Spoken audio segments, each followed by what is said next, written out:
تو ہم بڑے خوش نصیب لوگ ہیں. ہم تو دنیا کے سب سے زیادہ دولت مند لوگ ہیں, بڑے امیر لوگ ہیں. ہمیں دنیا کی کوئی پرواہ نہیں. دنیا کے تخت و تاج ہماری قدموں کی ٹھوکروں میں ہیں. ہم تو ایک کے در کے بھکاری ہیں.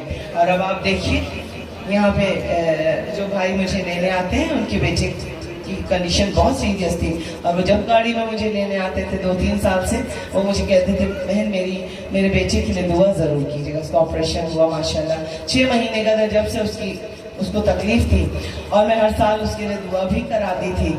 اور اس سال ماشاءاللہ وہ بیٹا میرے استقبال کے لیے گیٹ پہ چھوٹا سا کھڑا تھا, اور اس نے میرے سے ہاتھ ملایا, میں نے اسے دعائیں دی, اور ان کے بابا اور ماں نے کہا کہ ماشاءاللہ آپریشن کامیاب ہو گیا, اور بالکل ہمارا بیٹا ٹھیک ہو گیا. تھوڑی سی چیزیں ہیں کہ کھانا وغیرہ ہضم نہیں ہوتا ہے, وہ ڈاکٹرز نے کہا وہ بھی وقت کے ساتھ ٹھیک ہو جائے گا انشاءاللہ.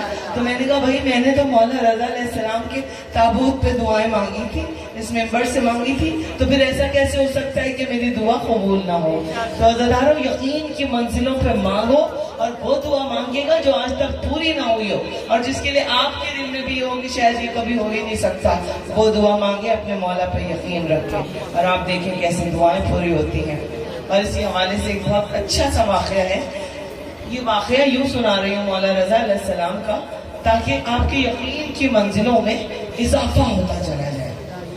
دعا کیا کرے مولا, جس کے ہم ماننے والے ان کی معرفت عطا کرے ہمیں. جب ان کی ہمارے ایک جاننے والے تھے, پتہ ہے وہ ضعیف سے انکل تھے بزرگ, وہ دعا مانگتے تھے. کوئی بھی مولا کے تابوت پہ انہوں نے دعا مانگی, یا درگاہ پہ بیٹھ کے علم پہ بیٹھ کے انہوں نے کچھ بھی دعا مانگی, جو بھی ہم نے کہی اب دعا مانگی گئے. مٹھائی کا ڈبہ ساتھ رکھتے تھے, مٹھائی 1 پاؤ لے آؤ, تھوڑی سی لے آؤ. دعا مانگی مولا مجھے یہ عطا کر دے, میرے بچوں کو یہ دے دے, بیٹا پوتا دے دے, پوتی دے دے, نواسا نواسی. اب کوئی بیمار ہے بچہ مانگ لی. مانگنے کے بعد وہ مٹھائی لے کے نظر, بھائی نظر کیوں کر رہے, کہیں گے بس پوری ہو گئی, مولا کے شکرانے کے لیے نظر کر رہا ہوں. تو ہم کہتے تھے ابھی پوری کہاں ہوگی, ابھی تو آپ نے مانگی ہے. تو کہا تمہیں شک ہے کہ پوری نہیں ہوگی, جس در پہ بیٹھ کے میں نے مانگی, کیا تم لوگوں کو یہ شک ہے کہ میری دعا پوری نہیں ہوگی؟ میں نے دعا بھی مانگ لی, مولا نے قبول بھی کر لی, اور اب میں مٹھائی پہ نظر دے کر ان کا شکریہ بھی ادا کر رہا ہوں. تو یہ ہوتی ہے معرفت کی منزلیں. یقین اور بے یقینی کی کیفیت میں مت رہا کریں, یقین کی منزلوں پر جایا کریں عزیزانِ امام. پھر آپ دیکھیے کہ آپ کہاں پہنچتے ہیں یقین کی منزلوں پر جب آپ جائیں گے. تو اب ایک شخص تھا, تاجر تھا, بہت بڑا. تاجروں کے پاس بہت ظاہر ہے تجارت کرتے ہیں, بہت دولت ہوتی ہے. تہران کا رہنے والا تھا عزیزانو, بڑا مال و دولت, بڑا پیسہ تھا اس کے پاس. لیکن ایک وقت ایسا آیا, ایسا ہوتا ہے نا, حالات اوپر سے نیچے بھی آ جاتے ہیں. کسی نے غبن کر لیا, پیسہ کھا لیا آپ کا, بینک کرپٹ ہو گئے, دیوالیہ ہو گیا آپ کا. اس کے ساتھ بھی یہی ہوا, اس کا دیوالیہ ہو گیا, اور جتنی اس کی مال و دولت سب برباد ہو گئے, قرضوں میں جکڑ گیا. اتنے قرضے اس کے اوپر آ گئے کہ گھر میں کھانے کو روٹی بھی کا بھی مشکل سے انتظام. بہت رویا, اپنی زوجہ سے کہنے لگا میرے پاس تو ایک بھائی بھی نہیں ہے, تم کہیں سے پیسے جوڑ کے, اگر عورتوں کی عادت ہوتی ہے تھوڑا تھوڑا جمع کر کر کے رکھتی ہیں, کوئی تھوڑے بہت پیسے جوڑو, اور پیسے جوڑ کے تھوڑے سے مجھے دو, میں مولا رضا علیہ السلام کے حرم میں جاؤں گا. اور اب سارے دروازے بند ہو گئے, کون میری مدد کرے گا اتنے پیسوں کی کہ میں قرضہ اتاروں. یعنی کہ 2000 10,000 اتنے کچھ ملینز کی اس کے اوپر قرضے چڑھ گئے تھے, اور اتنا ہی پیسہ اسے چاہیے تھا اپنا کاروبار دوبارہ نئے سرے سے شروع کرنے کے لیے. کون دے گا؟ سارے سب سے بات کر لی. کہتے ہیں نا ہنستے ہوئے کہ سب ساتھی ہوتے ہیں, روتے ہوئے کا ساتھی کوئی نہیں, برے وقت میں کوئی نہیں. سارے چہرے نقابیں ہٹ جاتی ہیں سب سے, سب چہروں سے برا وقت آتا ہے. اور جو برے وقت میں آپ کا ساتھ ہے اسے کبھی نہیں بھولنا, آپ اس کو ہمیشہ یاد رکھیے گا. تو اب مجبور ہوا, زوجہ نے پیسے دیے, آیا امام علی رضا علیہ السلام کے روزے میں آیا, مشہد آیا تہران سے, اور آ کر اپنا سارا حال دیکھا, اس نے مولا کو سنا دیا. مولا رضا سارے دروازے بند ہو گئے, بس آپ کا دروازہ ہے مولا, میں تو برباد ہو گیا, قرضے چڑھ گئے مجھ پہ, اب یہ اتریں گے کیسے, اب ہوگا کیا کھانے کی, ایک وقت کی روٹی کی لالے پڑ گئے. مولا میری مدد فرمائیے. اب جالی کو پکڑا ہوا ہے اس نے, اور امام علی رضا کے حرم میں وہ رو رو کے دعائیں مانگ رہے ہیں. کہتے ہیں کچھ دیر گزری تھی, رو رو کے کہ میرے دل میں ایک سکون اتر گیا. مجھے ایسا لگتا ہے نا کہ ساری دعائیں قبول ہو گئی, بے فکری ہو جاتی ہے, ہم نے سب کہہ دیا مولا سے, سب کچھ قبول ہو گیا. کہتا ہے دل میں سکون اترا, بہت دیر بیٹھا مولا کے حرم میں اپنی دعائیں مانگنے کے بعد. جیسے ہی سکون ہوا تو مجھے لگا میری ساری دعائیں قبول ہو گئی. اب میں آیا باہر جہاں پہ وہ جوتے رکھتے ہیں نا, آپ تو ٹوکن دیتے ہیں آپ کو. کہنے لگا اب مجھے اپنے نالین لینے تھے کہ میں ٹوکن ان کو دوں اور اپنے نالین لوں, اس کے بعد میں تھوڑا بہت کھانا کھاؤں گا. اتنے ہی پیسے تھے کہ واپسی کا سفر ہو جائے, گھر چلا جاؤں اور جو ہے ایک وقت کا کھانا کھا لوں دوپہر. کہتے ہیں جو جیب میں ہاتھ ڈالا تو جیب کٹ چکی. مطلب جو ٹوکن نکالنے کے لیے جب اس نے اپنی جیب میں ہاتھ ڈالا تو اس کی جیب بھی کٹ چکی تھی. اب تو اس کے پیروں سے زمین نکل گئی. ایک بار تھا مولا رضا کے حرم کی طرف دیکھا, مولا میں تو اپنا دل کا حال لے کے آیا تھا, میں تو دعائیں مانگنے آیا تھا, یہ کیا ہوا؟ اور عقیدہ اس کا مضبوط تھا. لیکن بعض دفعہ انسان کے اوپر ایسے امتحانات آتے ہیں کہ کہیں نہ کہیں اس کے قدم جو ہے وہ مولا سے شکوہ کرنے لگتا ہے, مولا ہمارے ساتھ ایسا کیوں کیا آپ نے؟ کہتے ہیں اب میرے وہ رہے سہے پیسے کہ ایک وقت کا کھانا کھا لیتا, واپسی کا سفر, جیب کٹ چکی تھی. اب زمین پر بالکل ایسا بیٹھا مولا کے حرم کے باہر جیسے بے جان لاش ہوتی ہے, اور مولا کو دیکھتا جاتا. دل میں کہنے کی کوئی جرت زبان سے نہیں تھی کہ میں یہ کہوں مولا رضا آپ نے تو جو رہا صاحب مجھ پہ تھا وہ بھی چلا گیا, میں تو اپنی مشکلوں کے حل کے لیے آیا تھا.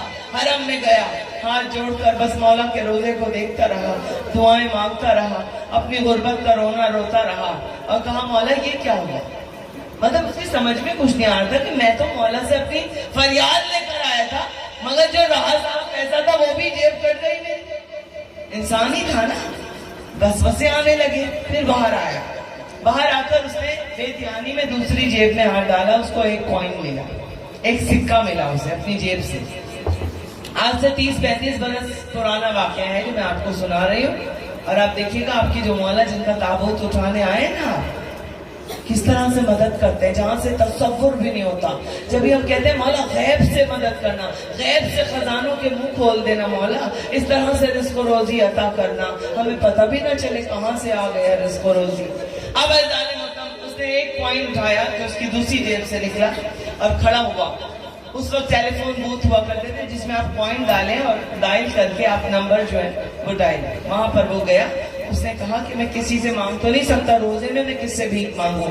سب کہیں گے یہ پروفیشنل ہے, یہ یہاں آ کے مانگ رہا ہے. لوگ باتیں بھی تو بناتے ہیں نا, سب کو تو یقین. اچھا جو غیرت دار ہوتا ہے وہ اتنی آسانی سے ہاتھ بھی نہیں پھیلاتا, اس کو مانگتے میں بہت شرم آتی ہے. ہاتھ پھیلانے میں انسان کی عزت نفس مجروح ہو جاتی ہے, یعنی کہ عزت نفس کو کچل کے ہاتھ پھیلاتا ہے. جبھی مولا نے کہا تھا کہ حاتم تائی, کسی نے پوچھا مولا علی سے, حاتم تائی تو 40 دروازوں سے عطا کرتا تھا مولا, ہر دروازے پہ مانگنے والا جاتا تھا اور حاتم تائی اسے دیتا تھا. مولا آپ تو ایک ہی دروازے سے دیتے ہیں. تو حاتم تائی بہت بڑا سخی تھا. مولا علی نے فرمایا یہ بھی کوئی سخاوت ہے, یہ بھی کوئی سخاوت ہے کہ انسان اپنی عزت نفس کو کچل کر 40 دروازوں پہ ہاتھ پھیلائے اور 40 دروازوں پر اسے دیا جائے. یہ سخاوت نہیں ہے. ارے ایک ہی دروازے سے اتنا کیوں نہ دے دیا جائے کہ اسے دوسرے دروازے پہ جانے کی ضرورت ہی نہ پڑے. درود دے دے. یہ ہے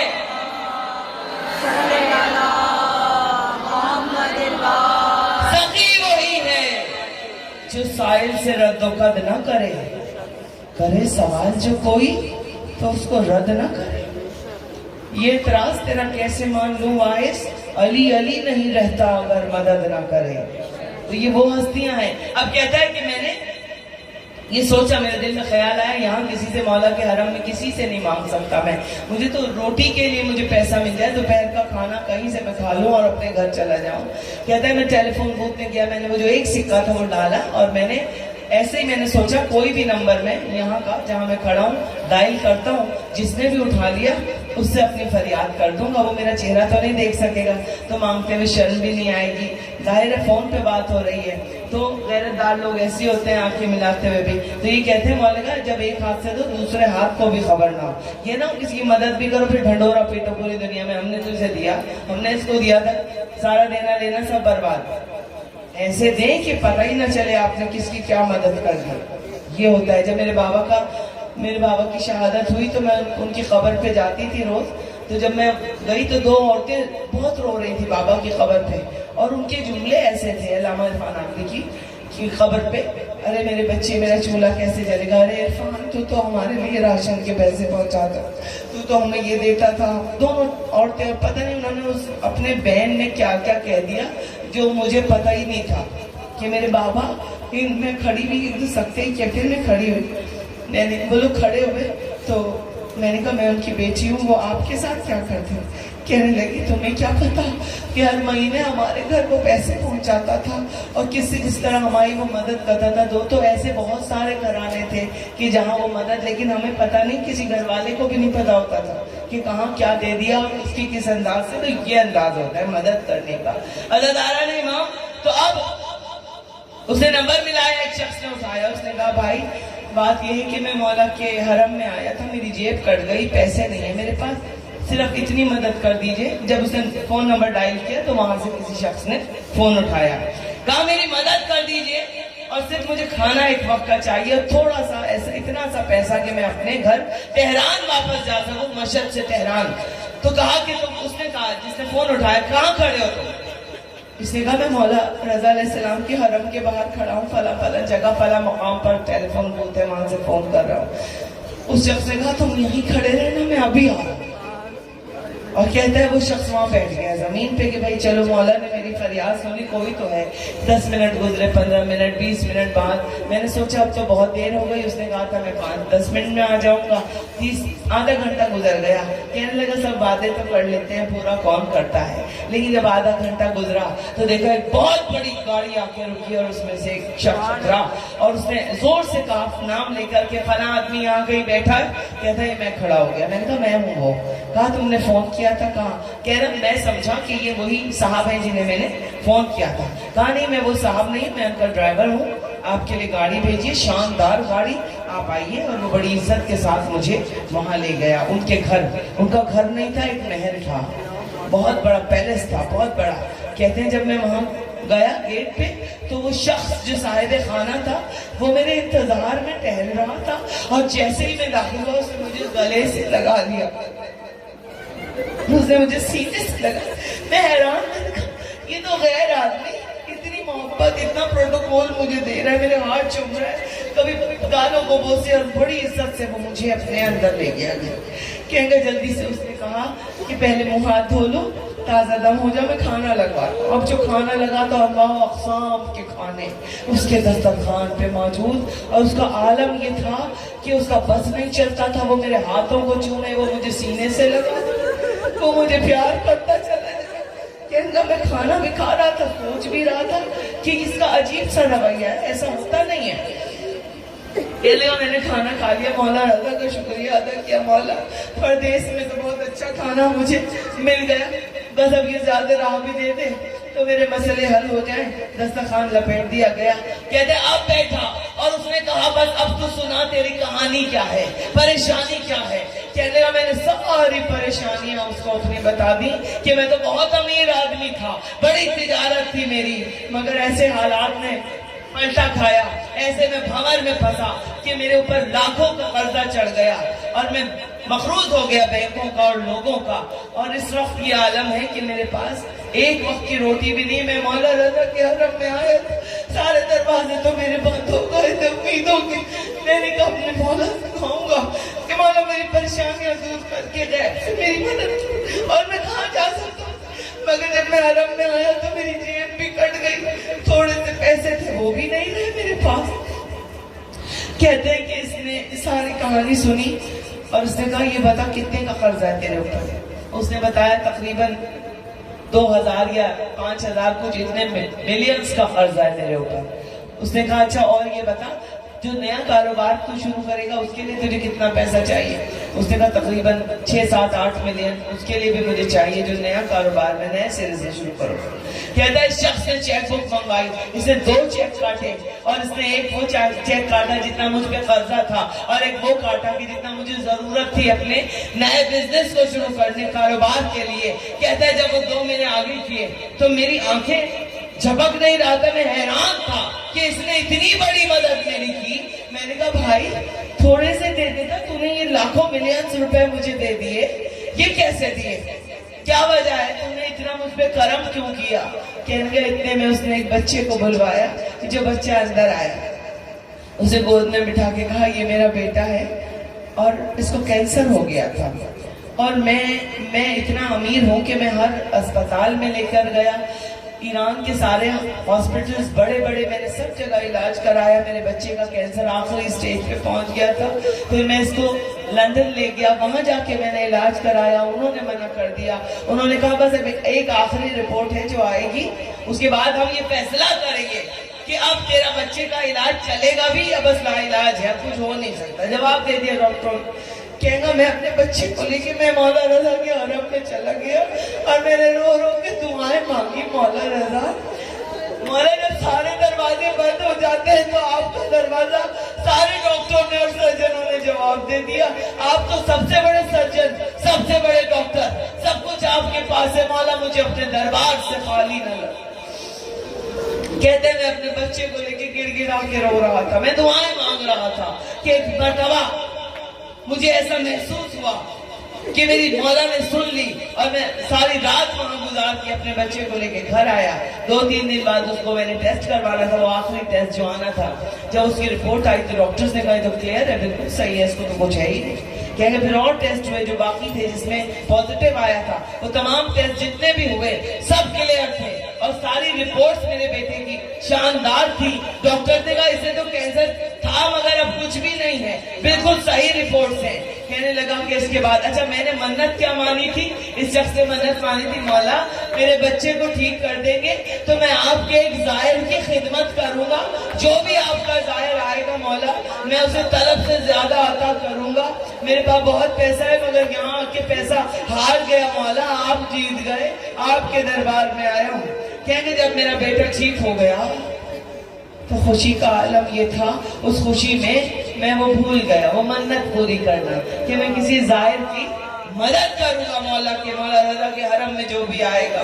کہنے لگے بھائی کل رات مولا رضا میرے خواب میں آئے تھے اور میرے مولا رضا علیہ السلام نے مجھ سے کہا تیرے بیٹے کو ہم نے شفا دے دی، اب ہمارا ایک زائر تیرے پاس آئے گا، بہت پریشان ہے وہ، اب تو اس کی مدد کرنا، جو میری منت تھی تو اسے پورا کرنا۔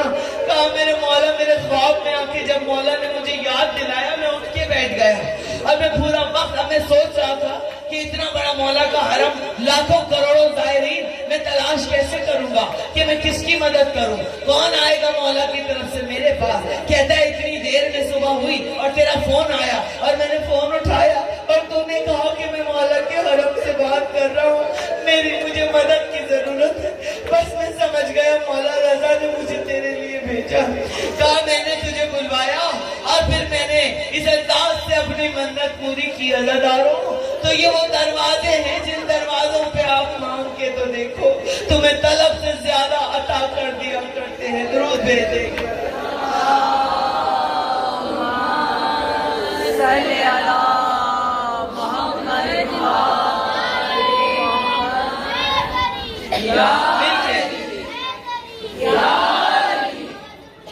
مولا سلامت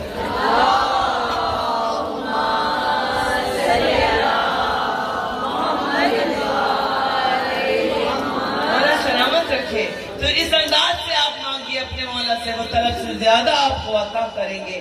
یہ وہ تمام پریشانیاں اس شخص کی بھی دور ہوئی، اسے بیٹا مل گیا، اسے پیسہ مل گیا، اس کی بھی مراد پوری، اس کی بھی مراد پوری۔ تو یہ وہ باب ہیں، وہ دروازے ہیں زان محترم۔ کون؟ مولا رضا علیہ السلام، وہ آپ کے مولا کہ جنہیں مامون نے ولی عہد بنا کر بلایا تھا۔ ان کی تفصیل میں یوں نہیں جاؤں گی کہ پھر مجلس بہت لمبی ہو جائے گی، مگر 2-4 جملے اپنے امام کے حوالے سے مجھے پیش کرنے ہیں اور پھر میں مصائب سے مسلسل ہو جاؤں گی کہ یہ وہ مولا رضا، ان کا جو روزہ ہے ویسے تو کہتے ہیں غریب الغربا، لیکن آپ مولا کے روزے کی شان جب جا کے دیکھیں تو مولا کہیں سے غریب لگتے ہیں آپ۔ کیا شاندار روزہ ہے، کیا سونے کی جالیاں، کیا عطر کی خوشبو، کیا ایرانی قالین، کیا خوب فانوس اور کیا جھالریں اور کیا انداز اور زائرین کا ہجوم اور مولا رضا کا دسترخوان اور کیا صحن اور کیا حرم۔ مطلب آپ کہاں